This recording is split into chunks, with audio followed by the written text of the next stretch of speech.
আসসালামু আলাইকুম হুজুর, আপনাকে আরিফ স্টুডিওতে স্বাগতম। তো আমরা আজকে আপনার বিষয়ে একটা বিষয় জানবো। তো সেটি হচ্ছে, আমরা এতদিন দেখেছি হুজুরেরা রাজনীতি নিয়ে নতুন করে তারা মাঠে নামতেছে, এই বিষয়টা নিয়ে আপনি একটু ক্লিয়ার করবেন। ওয়ালাইকুম আসসালাম রহমতুল্লাহ বারাকাত। আপনাকে ধন্যবাদ আপনাদের স্টুডিওতে আমাকে কথা বলার সুযোগ করে দেওয়ার জন্য। আসলে হুজুর বলেন বিষয়টা হলো ওলামাই কেরাম রাজনীতির ফিল্ডে নতুন নয়।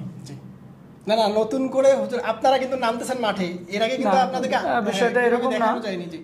আসলে বিষয়টা আপনার জানাটা কম, কারণ হাফিজুর রহমতুল্লাহ আলাইহি এরশাদের সময় তিনি রাজনীতি করেছেন, তওবার রাজনীতির নামে রাজনীতি করেছেন, কিন্তু হয়তো ব্যাপকতা কম ছিল।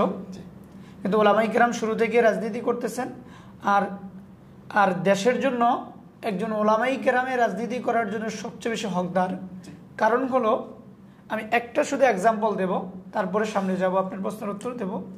যেমন আমাদের বর্তমান সময়ের ধর্ম উপদেষ্টা একজন আছেন, ডক্টর আফম খালিদ।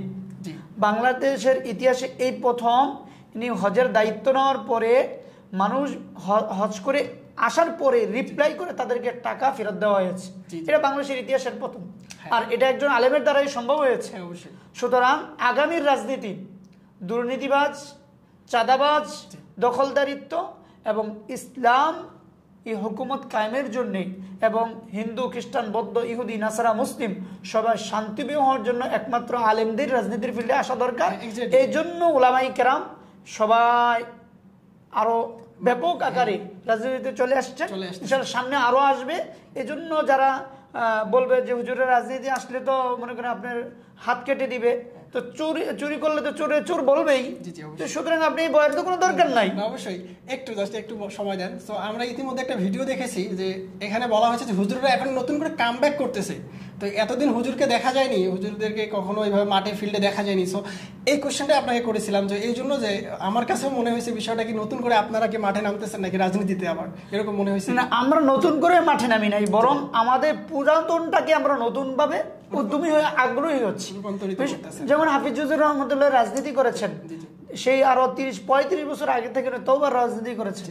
তো এটা তো নতুন নয়, বরং ওই দলগুলোই আছে। ওই দলগুলোর মধ্যে কিছু যারা সশরীরে ছিলেন না, তারা নতুন করে আসছেন।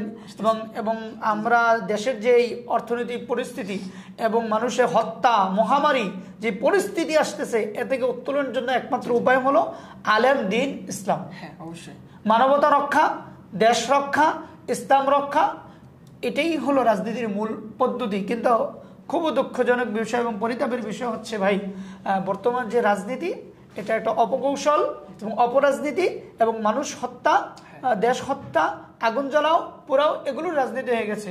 এগুলো থেকে উত্তোলনের জন্য একমাত্র আলেমরাই রাজনীতি ফিল্ডে আসা উচিত। এবং আমি যারা আসতেছেন তাদেরকে আমি ওয়েলকাম জানাই। অবশ্যই। তো আপনাকে ধন্যবাদ হুজুর। আসসালাম।